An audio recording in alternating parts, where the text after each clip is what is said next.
Hello, this is Women of the Future, a series aimed at empowering women all across the globe to find something within themselves that brings them a sense of power and a sense of independence that they didn't usually have.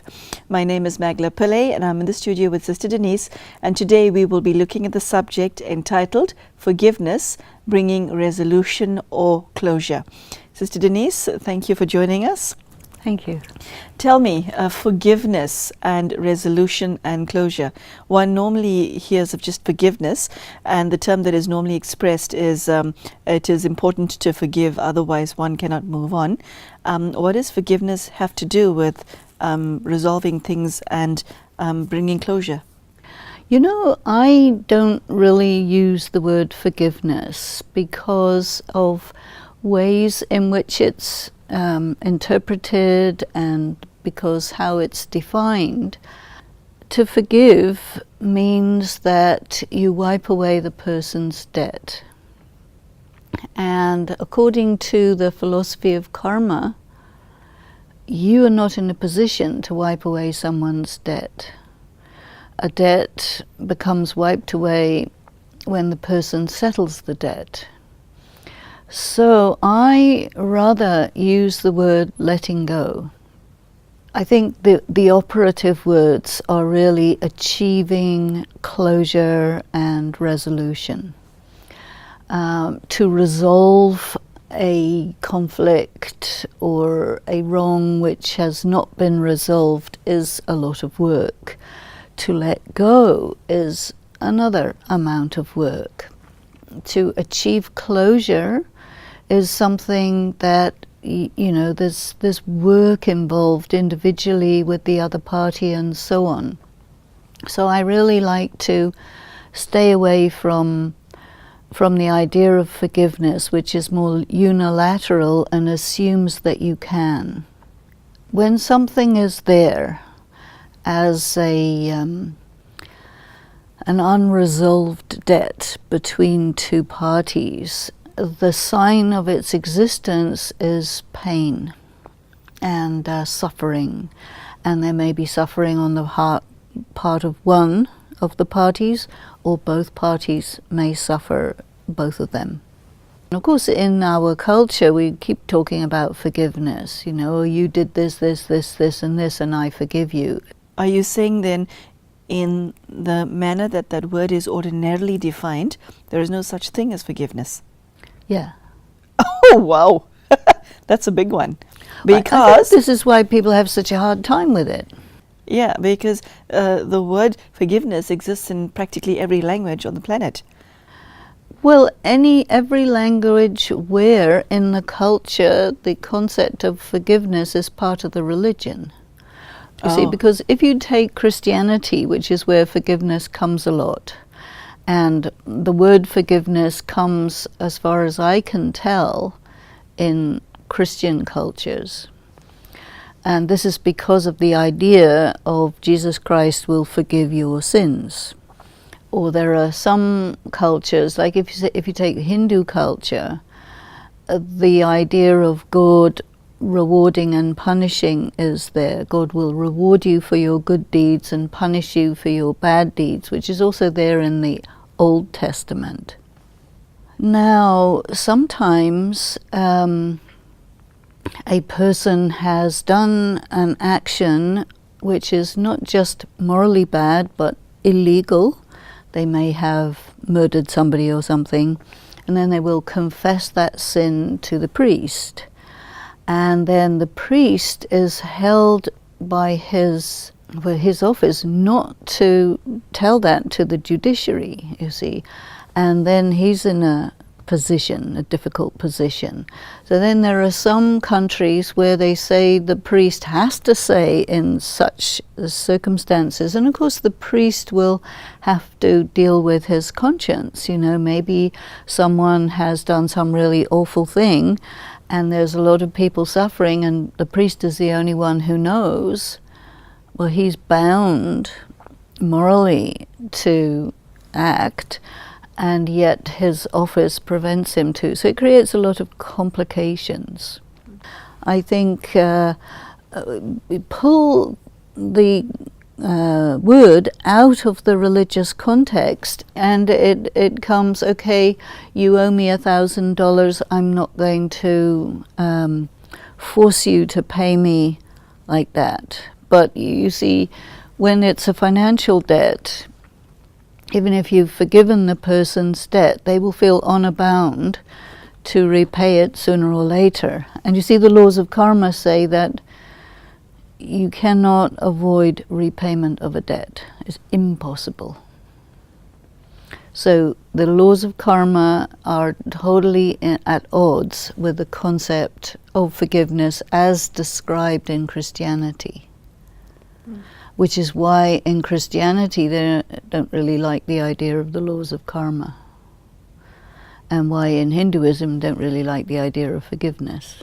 Let's look at the topic without the word forgiveness in it.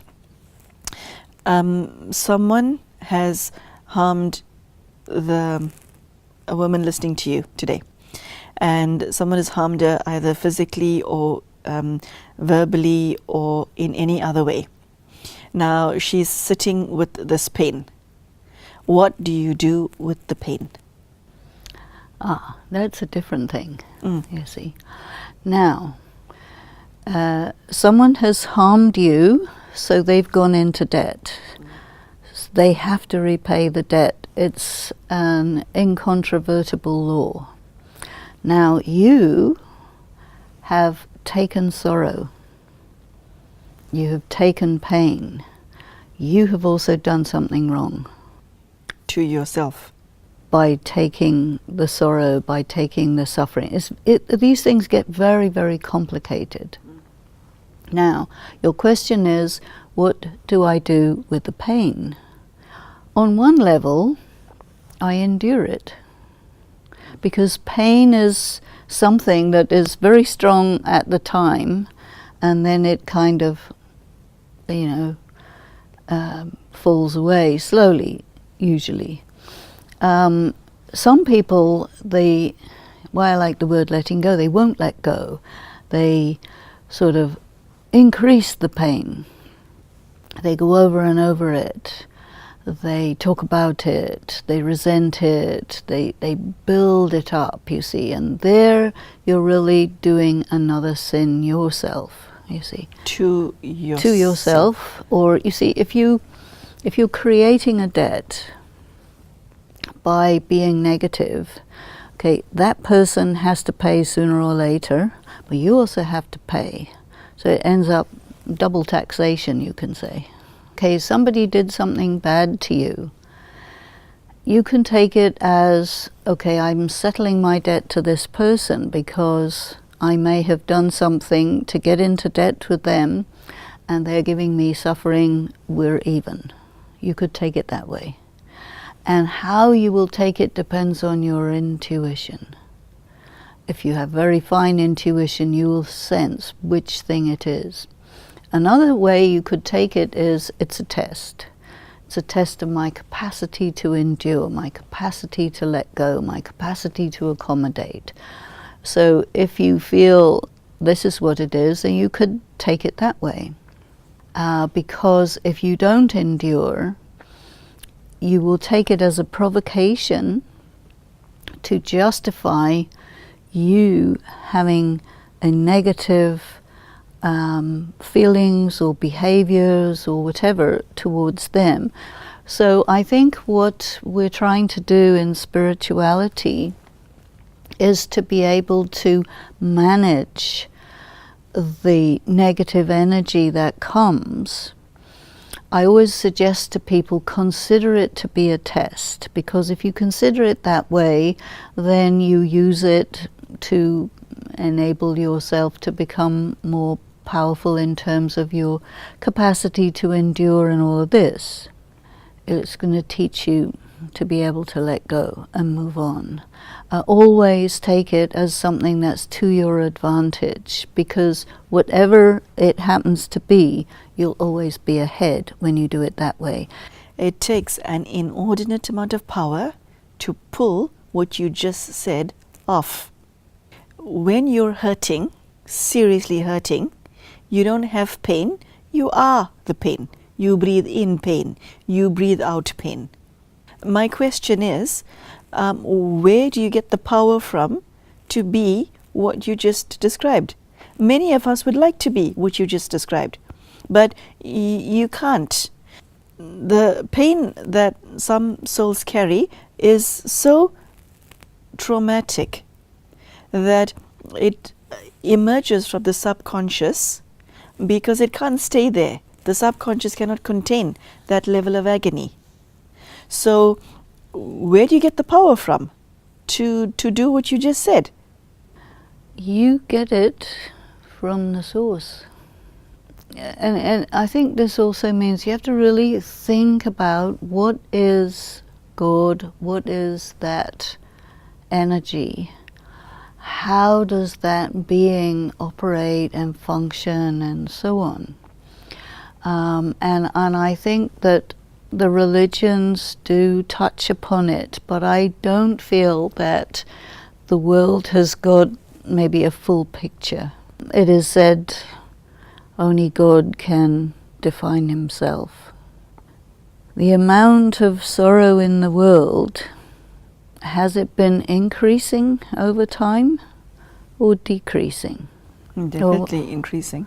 At least the population's been increasing, and man's inhumanity to man, to woman, to children seems to have been increasing. So that means, along with going into debt and settling debt, there's this overall increase. How far will that go? So there is a concept of the maximum. So when something goes to the maximum, as in any graph, J-curve graph, it goes to the maximum, and then the next thing after that is it immediately goes to zero. So what I'm talking about is that there are some, and perhaps there need to be more, who are capable of neutralizing pain. What is that? You know, in Christianity, there is this idea that, because people say, okay, why did Jesus Christ go on the cross? And then the answer is, well, he went on the cross because he died and he suffered in order that all of your sins will be forgiven. Now, according to the laws of karma, it's not possible, but it is nevertheless said. And to me, what that indicates is that there are some individuals who have a special capacity to manage pain, to manage atrocities or whatever, mentally, emotionally, that they have the ability to just merge it and neutralize it. And of course that is not going to make an impact on other people's debts. But I think that a person who seeks to develop themselves spiritually has a possibility that they can, achieve such a degree of spiritual power that they have this ability to just neutralize pain as and when it comes along. And that I don't know exactly how this works, but that on some level it can translate itself into a finishing off of the overall accumulation of pain in the world. And pain is in the mind. Is it not? I'll leave that question for you to answer. Yes. Where do you experience pain? You will say, my hand hurts, until it's anesthetized. So there's some nerves which go along to your brain, which connects with your spirit, and you experience the pain. The soul experiences pain through the body. But where does the pain actually occur? In the mind.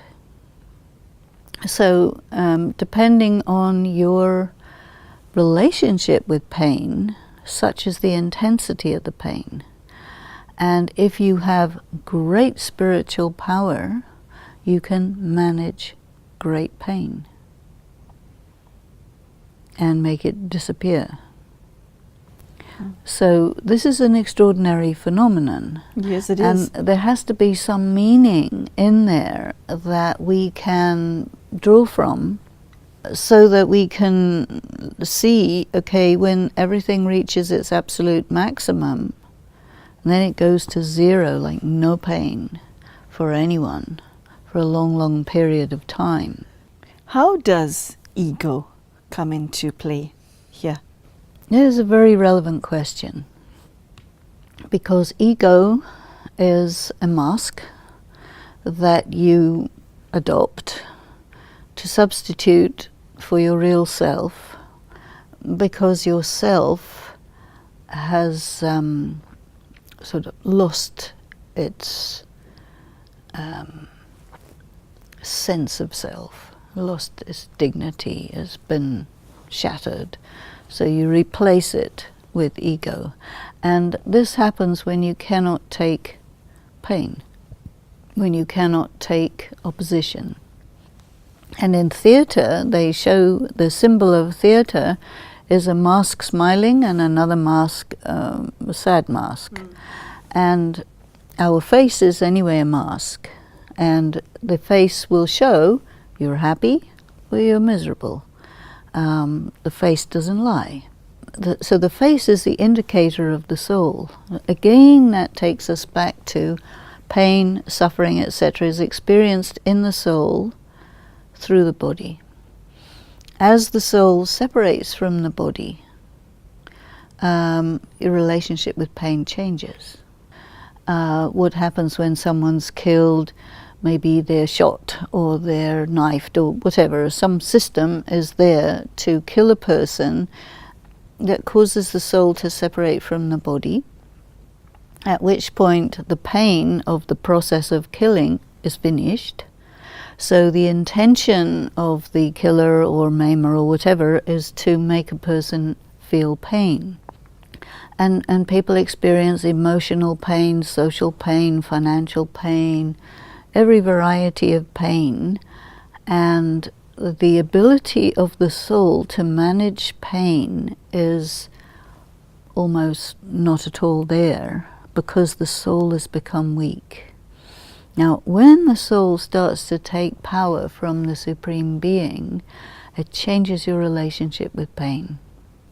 Emotional pain, you would be able to handle it relatively quickly. Social pain, you don't bother about it. Physical pain is a serious test, you know. And but you get to a point where even you can go beyond that. So what I'm talking about is possibilities where you have a few special individuals who demonstrate that it's possible.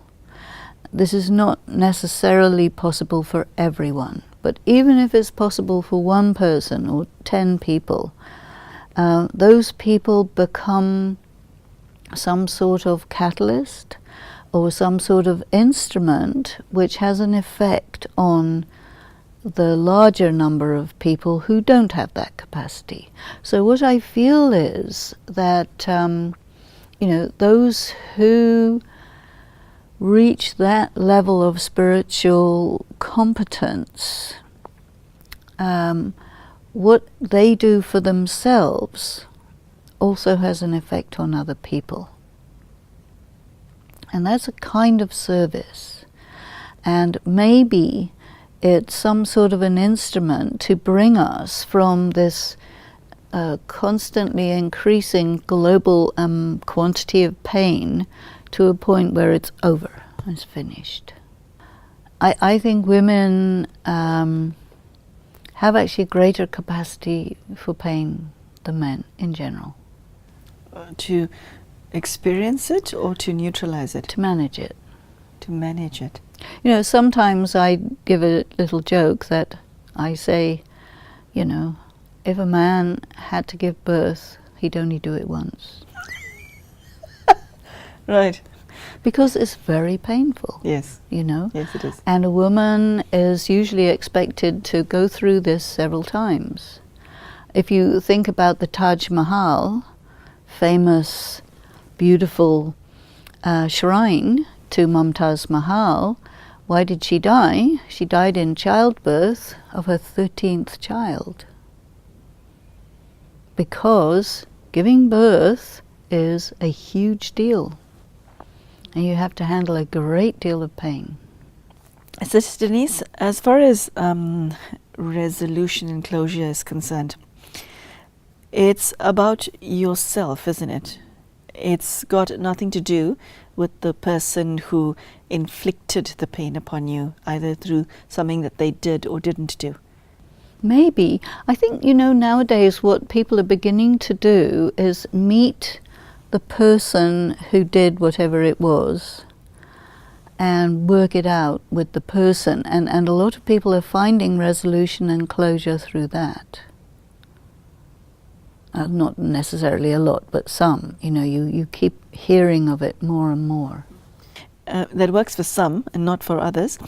Tell me, in terms of how you finish the account of pain inside of you, you make a decision and then you draw power from God. Why is it that some choose to hold on to pain even though they know they have a choice? Many reasons, but I'm thinking of an example. It's like the options that we have. You may choose not to take a good option, what I call a good option. You may choose to just hold on and never let go. But I find that anytime anyone has done something unforgivable to me, again, I stay away from the word forgiveness. And, while you are feeling it, okay, you're feeling it, but then after a while, it's not an issue. And it is, I think, more honest that, okay, I'm over it. Now my relationship with that person becomes not maybe as it might have been, but at least cordial. You're not going to say, I'll never speak to you again, or, people hold on to that way past you can say the proper time, because of the resentment, because of the unwillingness to just let bygones be bygones, It can even go through generations. It has. Okay, so any last words for our female listeners on this subject? I think the idea of all these situations that come along which are so unforgivable, they're still scenes in a movie. And separate yourself from the scene in the movie, separate yourself from the role, so that you can get on with your life. Otherwise, you're just trapped in the vengeance, the unwillingness to let go. Just listen to your spirit and be ready to let go when the right moment comes. It's healthy, much healthier. Well, there you have it. Forgiveness. Is there such a thing as forgiveness? What was of particular interest to me in today's episode was the second part of the title, Resolution and Closure. And Sister Denise has shared some extremely practical and relevant methodologies, if you must, as to how one can close an account within your own heart and mind and to move on, which I think is a very powerful and spiritually necessary way of being or becoming. And the question that I would like to leave you with is, do you wish to move on? I think that's the first question one needs to ask. And I like the subject or the note in which Sister Denise ends today's talk. And she asked, are you willing to move on, or do you wish to remain stuck?